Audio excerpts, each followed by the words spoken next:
বন্ধুসকল, কথাতে কয় যে সময়ৰ এনে শক্তি আছে যিয়ে এজন ৰজাক এটা ভিক্ষাৰীলৈ আৰু এটা ভিক্ষাৰীক এজন ৰজালৈ ৰূপান্তৰিত কৰিব পাৰে। পণ্ডিতসকলেও কৈছে যে সময় অতিশয় শক্তিশালী। কোনেও আজিকোপতি বিধিৰ বিধান সলাব পৰা নাই বা মচি পেলাব পৰা নাই। এই কথাটো সঁচা নে মিছা বাৰু? আহক বন্ধুসকল, এটা পৌৰাণিক কাহিনীৰ মাধ্যমেৰে এই কথাটো বুজিবলৈ চেষ্টা কৰোঁ। নমস্কাৰ বন্ধুসকল, প্ৰেৰণা প্ৰবাহ ইউটিউব চেনেললৈ আপোনাক আন্তৰিকতাৰে আদৰণি জনাইছোঁ। বন্ধুসকল, এই কাহিনীটো শিক্ষামূলক, গুৰুত্বপূৰ্ণ আৰু তথ্য সমৃদ্ধ। আপোনালোকক গল্পটোৰ শেষলৈকে আমাৰ লগত থাকিবলৈ অনুৰোধ জনালোঁ। বহুদিনৰ আগৰ কথা। এখন চহৰৰ পৰা বহু দূৰত এজন মহাত্মাৰ আশ্ৰম আছিল। তেওঁৰ সকলো শাস্ত্ৰ আৰু বেদৰ জ্ঞান আছিল। তেওঁৰ গুণগৰিমা দূৰ-দূৰণিলৈকে জনাজাত আছিল। তেওঁৰ ওচৰলৈ মানুহে নিজৰ নিজৰ ভাগ্য দেখুৱাবলৈ আহিছিল। তেওঁ বহুত জ্ঞানী আছিল। মহাত্মাই যিসকলৰ ভাগ্য চাব পাৰিছিল তেওঁলোকৰ ভাগ্যৰ বৰ্তমান, ভৱিষ্যত সকলো কথা কৈ দিছিল। আৰু সকলো কথা সত্য প্ৰমাণিত হৈছিল। তেওঁ কাৰোবাক দূৰৰ পৰা দেখিয়ে তেওঁৰ ভাগ্য পঢ়ি কৈ দিছিল তেওঁৰ ভাগ্যত কি লিখা আছে। মহাত্মাজনৰ ভূতকাল, ভৱিষ্যত আৰু বৰ্তমান তিনিও কালৰে জ্ঞান আছিল। একেখন চহৰতে এযোৰ দম্পতীয়ে বাস কৰিছিল। তেওঁৰ পত্নীৰ ধৰ্ম আৰু ভগৱানৰ প্ৰতি অতিশয় বিশ্বাস আছিল। তেওঁলোকৰ কোনো সন্তান নাছিল। গাঁৱৰ মানুহৰ পৰা সেই মহাত্মাজনৰ বিষয়ে তেওঁলোকে জানিব পাৰিলে। তেওঁলোকে ভাবিলে যে আমিও সেই মহাত্মাজনক এবাৰ দৰ্শন কৰি আহোঁ। আৰু পিছদিনা ৰাতিপুৱাই পণ্ডিত আৰু তেওঁৰ পত্নীয়ে সেই মহাত্মাক লগ কৰিবলৈ ৰাওনা হ'ল। দুয়োজনে সেই মহাত্মাৰ আশ্ৰমলৈ আহি কান্দিবলৈ আৰম্ভ কৰে। মহাত্মাই দুয়োকে মৌন কৰি সুধিবলৈ ধৰিলে, পুত্ৰ, নেকান্দিবা। তোমাৰ দুখৰ কথা মোক কোৱা। কি দুখ তোমাৰ? মই কিবা নহয় কিবা সমাধান নিশ্চয় বিচাৰি উলিয়াম। তেতিয়া পণ্ডিতে কয়, গুৰুদেৱ, আমাৰ কোনো সন্তান নাই। এই দুখে আমাৰ দুয়োৰে সংসাৰ দুৰ্বিষহ কৰি তুলিছে। আমি আপোনাৰ বিষয়ে বহুত শুনিছোঁ, সেইবাবে আমি আপোনাৰ ওচৰলৈ আহিছোঁ। আমাৰ ভাগ্য চাওক আৰু কওক, আমাৰ জীৱনত পুত্ৰ পোৱাৰ সুখ আছেনে নাই? তেতিয়া মহাত্মাই কয়, চিন্তা নকৰিবা। তাৰ পিছত মহাত্মাই আশ্ৰমৰ মন্দিৰৰ পৰা দুটা আপেল আনি পণ্ডিতৰ পত্নীৰ ওচৰলৈ আহে আৰু কয় যে এই দুয়োটা আপেল তোমালোক স্বামী স্ত্ৰী খাবা, তোমালোকৰ নিশ্চয় সন্তান হ'ব। তাৰ পিছত দুয়োজনেই মহাত্মাক প্ৰণাম কৰি তাৰ পৰা ঘৰলৈ আহে।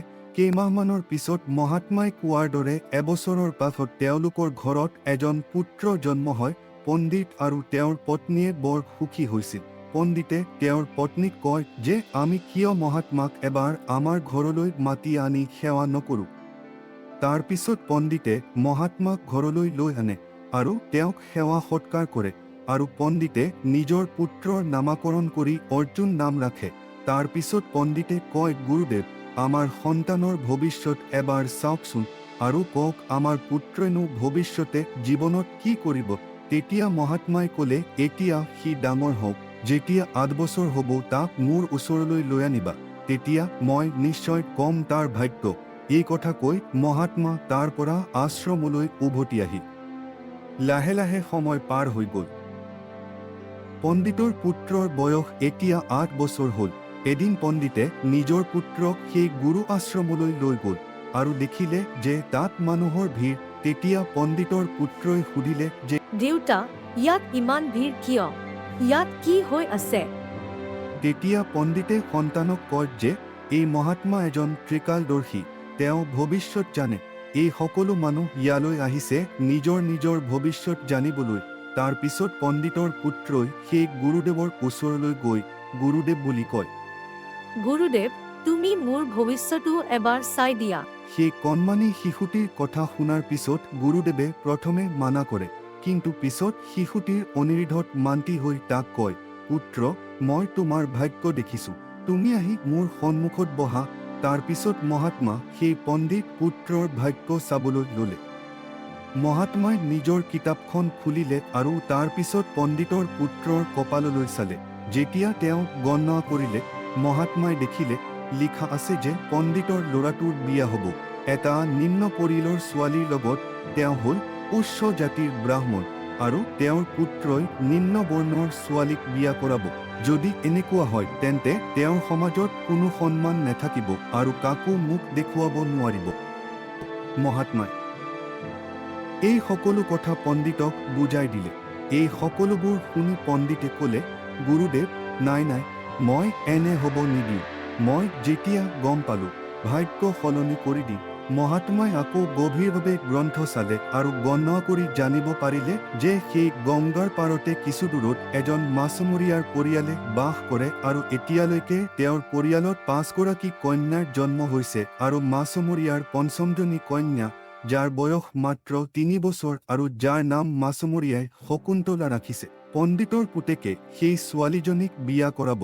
এই সকলোবোৰ মহাত্মাই পণ্ডিতক কয়। পুত্ৰৰ ভাগ্যত কি লিখা আছে সেই বিষয়ে তেতিয়া পণ্ডিতে ভাবিলে যে মই মোৰ পুত্ৰৰ ভাগ্য নিশ্চয় সলনি কৰিম। যেতিয়া মই মোৰ পুত্ৰৰ ভাগ্যত জানিব পাৰিছোঁ, তেতিয়া ময়ো তেওঁৰ ভাগ্য সলনি কৰিব পাৰিম। পণ্ডিতে কয়, গুৰুদেৱ, ময়ো আজি চাম, ভাগ্য ডাঙৰ নে মই ডাঙৰ। পণ্ডিতে ব্ৰহ্মবিধাতাই লিখা নিয়ম সলনি কৰিবলৈ ওলাই যায় আৰু খোজকাঢ়ি গৈ গৈ পণ্ডিতে মাছমৰীয়াৰ ঘৰত উপস্থিত হয়। মাছমৰীয়াই দেখিলে উজ্জয়িনীৰ এজন মহান পণ্ডিত তেওঁৰ দুৱাৰমুখত থিয় হৈ আছে। মাছমৰীয়াজনে সেই পণ্ডিতজনক অতি সন্মানেৰে সম্ভাষণ জনাই ক'লে, আপুনি দুখীয়া মানুহৰ জুপুৰিলৈ অহাটো মোৰ বাবে সৌভাগ্যৰ কথা। পণ্ডিতে ক'বলৈ ধৰিলে, হে মাছমৰীয়া, মই তোমাৰ ওচৰলৈ এক বিশেষ উদ্দেশ্যত আহিছোঁ। তোমাৰ পৰা জানিব বিচাৰোঁ, তোমাৰ ঘৰত কোনো 3 বছৰ বয়সৰ ছোৱালী আছে নেকি?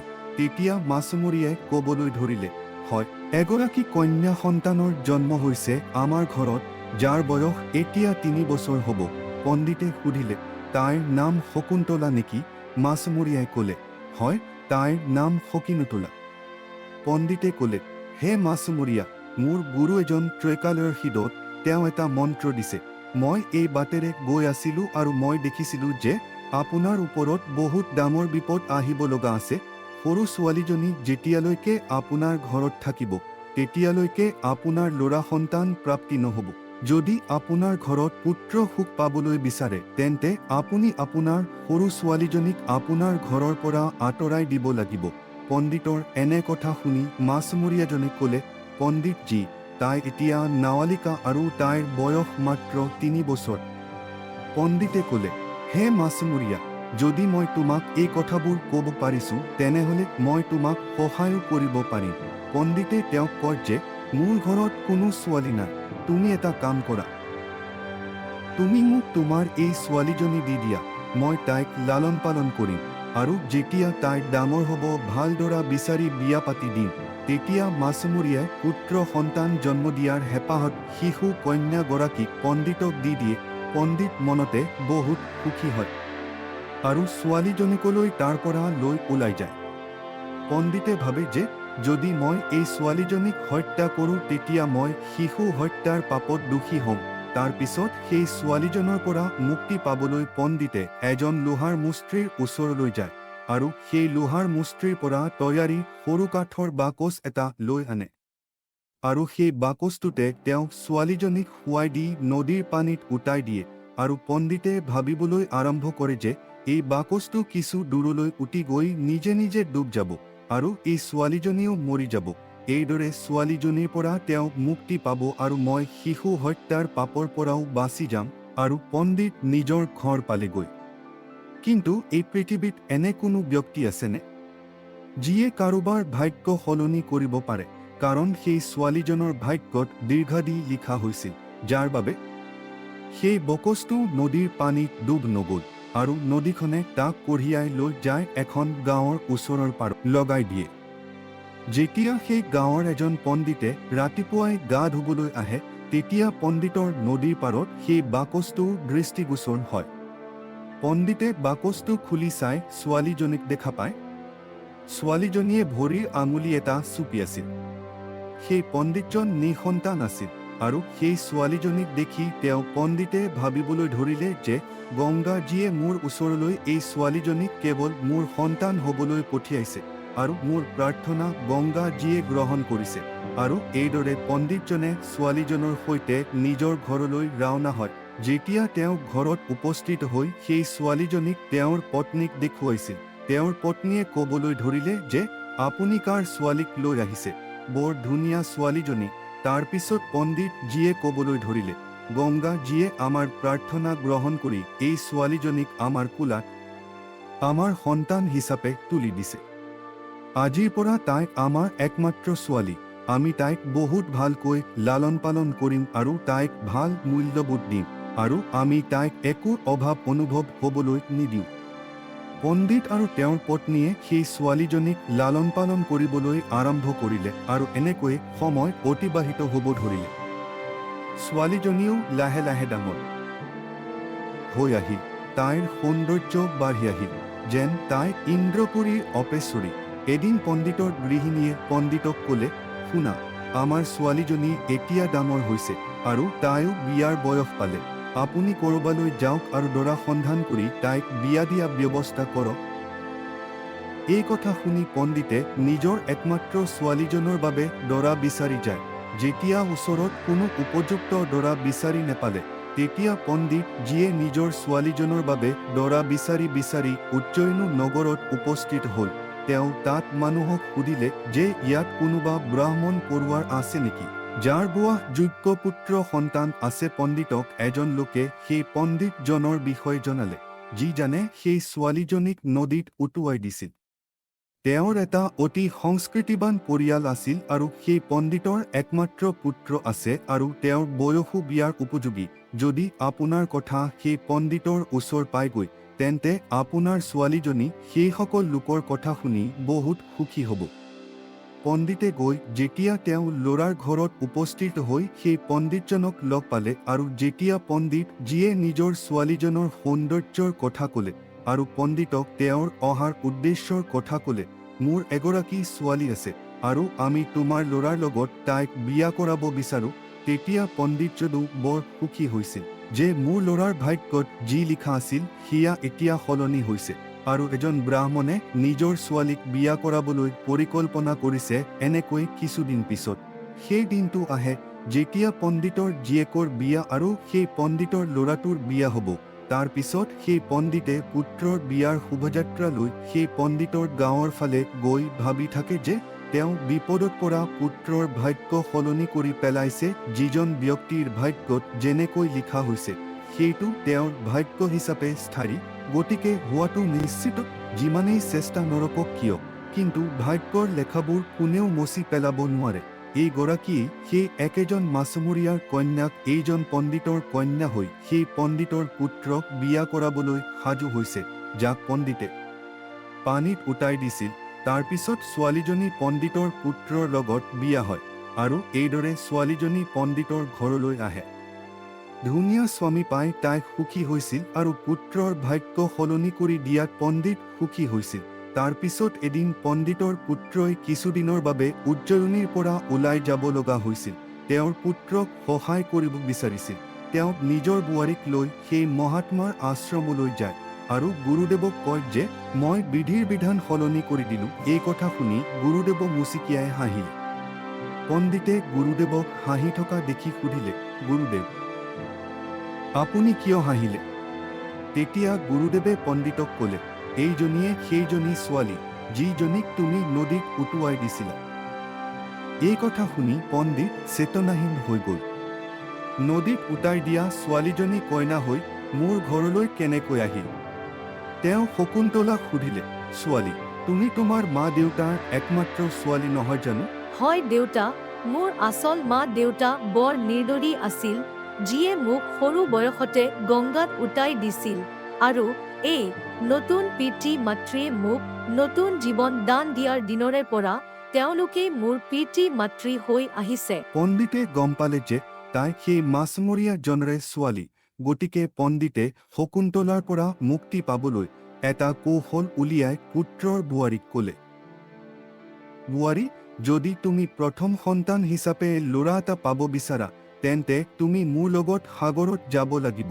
যেতিয়া শহুৰেক আৰু বোৱাৰী দুয়ো সাগৰত উপস্থিত হ'ল, পণ্ডিতে হাতৰ পৰা আঙঠি এটা উলিয়াই বোৱাৰীয়েকক দেখুৱাই সাগৰত পেলাই দিলে আৰু ক'লে, বোৱাৰী, যিদিনা তুমি এই আঙুঠিটো পাবা সেইদিনা তুমি তোমাৰ স্বামীৰ ঘৰলৈ উভতি আহিব পাৰিবা। যদি এই আঙুঠিটো ঘূৰাই নোপোৱা আৰু তুমি তোমাৰ পিতৃ ঘৰত উপস্থিত হোৱা বা স্বামীৰ ঘৰলৈ আহা, তেন্তে তুমি তোমাৰ স্বামীক হেৰুৱাব লাগিব। সেয়ে তুমি এই আঙুঠিটো নোপোৱালৈকে ক'তো নাযাবা। যদি তুমি মোৰ কথা মানি চলা, তোমাৰ নিশ্চয় ল'ৰা সন্তান জন্ম হ'ব আৰু তোমাৰ ভাগ্যও সুপ্ৰসন্ন হৈ উঠিব। এই কথা কেইটা কৈ পণ্ডিতে তাইক সাগৰৰ পাৰত এৰি নিজৰ ঘৰলৈ উভতি আহি শকুন্তলাই বহুত চেষ্টা কৰিলে, কিন্তু আঙুঠিটো বিচাৰি নেপালে আৰু গিৰিয়েকৰ ঘৰলৈ যাব নোৱাৰা হ'ল। তাৰ পিছত শকুন্তলাই এটা পথেৰে লক্ষ্যবিহীনভাৱে আগুৱাই গৈ থাকিল। কিছুদূৰ যোৱাৰ পিছত তাই দেখিলে যে সন্মুখৰ পৰা এক ৰাজপুতনা পৰিবাৰ আহি আছে। যেতিয়া সেই ৰাজপুত পৰিয়ালটোৱে শকুন্তলাক দেখিলে, সিহঁতে ক'বলৈ ধৰিলে, এই অৰণ্যত কেনেকৈ অকলে ঘূৰি ফুৰিছা? ইয়াত বহুতো হিংস্ৰ জীৱ-জন্তু বাস কৰে। তেতিয়া ছোৱালীজনীয়ে ক'লে, মই কি ক'ম, মই বৰ দুৰ্ভাগ্যৰ বলি হৈছোঁ আৰু মোৰ এই পৃথিৱীত কোনো নাই। তেতিয়া ৰাজপুত পৰিয়ালটোৱে ক'লে, ছোৱালী, যদি তুমি ইচ্ছা কৰা আমাৰ লগতে আহিব পাৰা। যেতিয়া শকুন্তলাই এই কথা শুনিলে, তাই সহজেই সিহঁতৰ লগত যাবলৈ মান্তি হ'ল। এইদৰে সেই ৰাজপুত পৰিয়ালে শকুন্তলাক তেওঁলোকৰ ঘৰৰ খাদ্য ৰান্ধিবলৈ ৰান্ধনী হিচাপে ৰাখিলে। ৰাজপুত পৰিয়ালৰ মুখীয়াজন সেই পণ্ডিতজনৰ অতি ঘনিষ্ঠ বন্ধু আছিল। কিছুদিনৰ পিছত পণ্ডিতজনৰ পুত্ৰ ঘৰলৈ আহি দেউতাকক শকুন্তলাৰ কথা সোধাত পণ্ডিতে তেওঁক মিছাকৈয়ে কৈছিল যে তেওঁৰ পত্নী শকুন্তলা গংগাত গা ধুই থাকোঁতে ডুব গৈছিল। যেতিয়া দেউতাকৰ পৰা এই কথা শুনিলে, তেওঁ মনতে বৰ দুখ পালে। আনফালে ৰাজপুত পৰিয়ালটো যিখন গাঁৱত বাস কৰে, সেই গাঁৱৰে এজন পণ্ডিতে জীয়েকৰ বিয়াৰ প্ৰস্তাৱলৈ পণ্ডিতৰ ঘৰত উপস্থিত হ'ল। যেতিয়া পণ্ডিতে জীয়েকৰ বিয়াৰ বাবে পণ্ডিতক প্ৰস্তাৱ দিলে, পণ্ডিতে পণ্ডিতক ক'লে যে আমি মোৰ ল'ৰাৰ লগত তোমাৰ কন্যাৰ বিয়া কৰাম, কিন্তু বিয়াৰ আগতে আমি আপোনাৰ ছোৱালীজনীক এবাৰ দেখা কৰিম আৰু তেতিয়াহে আমি বিয়া কৰাম। কাৰণ পণ্ডিতজনে ভয় কৰিছিল যে একেজন মাছমৰীয়াৰ ছোৱালীয়ে হয়তো পুনৰ বিয়া হ'ব পাৰে, যিটো তেওঁৰ পুত্ৰৰ ভাগ্যত লিখা আছে। পণ্ডিতজনে পণ্ডিতৰ এই চৰ্ত মানি ল'বলৈ ৰাজি হ'ল আৰু নিজৰ গাঁৱলৈ উভতি গ'ল। এতিয়া পণ্ডিতে পুত্ৰৰ বাবে ছোৱালী চাবলৈ পণ্ডিতৰ গাঁৱৰ ফালে যাব ধৰিলে। ইফালে পণ্ডিতে যিটো আঙুঠি সাগৰত পেলাই দিছিল, সেই আঙুঠিটো এটা মাছে খাইছিল। এজন মাছমৰীয়াই সাগৰত জালেৰে মাছ ধৰি আছিল। মাছমৰীয়াই সেই মাছটোকে পালে। যিটো মাছে আঙুঠিটো খাইছিল, সেই মাছটো জালত আবদ্ধ হৈ পৰিছিল। মুখিয়ালে মাছ খাবলৈ বৰ ভাল পাইছিল, সেইবাবেই সেই ৰাজপুতে সেই মাছমৰীয়াৰ পৰা সেই মাছটোকে কিনি আনিলে। মুখিয়া পণ্ডিতে সেই মাছটো লৈ আনি শকুন্তলাক সুধিলে যে মোৰ বাবে মাছ ৰান্ধিব পাৰিবানে? শকুন্তলাই ক'লে, হয় দেউতা, পাৰিম। মই মাছ নেখাব পাৰোঁ, কিন্তু মই নিশ্চয় তোমাৰ বাবে বনাই দিম। এনেকৈয়ে তাই মাছটো লৈ পাকঘৰত কাটিবলৈ ধৰিলে। শকুন্তলাই যেতিয়া মাছটো কাটিলে, সেই আঙুঠিটোৱেই পেটৰ পৰা ওলাই আহি মাটিত পৰিল। শকুন্তলাই চিনি পালে সেইটো তাইৰে আঙুঠি আৰু আঙুঠিটো পাই বৰ আনন্দিত হ'ল। আনফালে পণ্ডিতে পুতেকক লৈ পণ্ডিতৰ গাঁৱত উপস্থিত হৈ পুত্ৰক ক'লে, পুত্ৰ, আমাৰ ঘনিষ্ঠ ৰাজপুত বন্ধুসকল এই গাঁৱতে থাকে। প্ৰথমে আমি তেওঁলোকৰ ওচৰলৈ যাম, তাৰ পিছত আমি তোমাৰ বাবে এজনী ছোৱালী বিচাৰি পণ্ডিতজীৰ ঘৰলৈ যাম। ৰাজপুতে তেওঁৰ বন্ধু পণ্ডিত আহি থকা দেখি তেওঁ বৰ সুখী হ'ল। তেনেকৈয়ে সিহঁতক আগৰ দৰে সন্মানেৰে ব্যৱহাৰ কৰি সিহঁতক কাষত বহিবলৈ দিলে আৰু শকুন্তলাক মাতিলে, ছোৱালী, মোৰ বন্ধুসকল আহিছে, তেওঁলোকৰ বাবে পানীৰ ব্যৱস্থা কৰা। যেতিয়া শকুন্তলাই অতিথিৰ কাৰণে পানী লৈ আহে, তেতিয়া শকুন্তলাই পণ্ডিতৰ ফালে চালে আৰু পণ্ডিতে শকুন্তলাক দেখিলে। তাৰ পিছত পণ্ডিতৰ পুতেকে শকুন্তলাক দেখি ক'বলৈ ধৰিলে, দেউতা, শকুন্তলা মৰিল বুলি মোক কিয় মিছা কথা ক'লে? মোৰ পত্নী শকুন্তলা জীয়াই আছে, এই কথা আপুনি জানে? আৰু এই কথা জানিও আপুনি মোক আন কোনোবা ছোৱালীৰ লগত বিয়া কৰাবলৈ কেনেকৈ ভাবিছিল? তেতিয়া পণ্ডিতে দুখ মনেৰে কয়, পুত্ৰ, মই বিপথে পৰিচালিত হৈছিলোঁ। সৃষ্টিকৰ্তাই লিখা ভাগ্য সলনি কৰাৰ প্ৰয়াসত মই এনেকুৱা এটা ঘৃণনীয় কাম কৰিলোঁ। তাৰ পিছত তেওঁ সকলোকে গোটেই কাহিনীটো ক'লে আৰু ক'লে যে মই নিজে অত্যন্ত অহংকাৰী হৈ পৰিছিলোঁ, যে সৃষ্টিকৰ্তাই লিখাখিনি মচি পেলাবলৈ চেষ্টা কৰিছিলোঁ। বহুত চেষ্টা কৰিলোঁ, কিন্তু যি হ'ল সেয়াই হ'ল, যিটো ভাগ্যত লিখা আছে। এই কথা কৈ তেওঁ পুত্ৰৰ বোৱাৰীক ক্ষমা খুজিলে আৰু সন্মান সহকাৰে অতিথ্যৰ সৈতে ঘৰলৈ লৈ গ'ল। বন্ধুসকল, যিয়েই নহওক কিয়, বিধিৰ বিধান কোনেও সলনি কৰিব নোৱাৰে। ভাগ্যত যি লিখা আছে সেইটো হ'বই। বন্ধুসকল, আজিৰ ভিডিঅ'টোৰ পৰা আপুনি কি শিকিলে সেয়া কমেণ্টত জনাব পাৰে। লগতে আশা কৰিছোঁ আজিৰ ভিডিঅ'টো হয়তো ভাল লাগিছে। যদি ভাল লাগিছে ভিডিঅ'টো সেইজনলৈ শ্বেয়াৰ কৰক যাৰ এই কাহিনীটো শুনা প্ৰয়োজন আছে। শেষত চেনেলটো ছাবস্ক্ৰাইব কৰিবলৈ নাপাহৰিব। তেন্তে আজিলৈ ইমানতে সামৰিছোঁ। পুনৰ লগ পাম আৰু এটা নতুন ভিডিঅ'ত নতুন কাহিনীৰ সৈতে। তেতিয়ালৈকে নিজৰ খ্যাল ৰাখিব। ধন্যবাদ। জয় শ্ৰীকৃষ্ণ।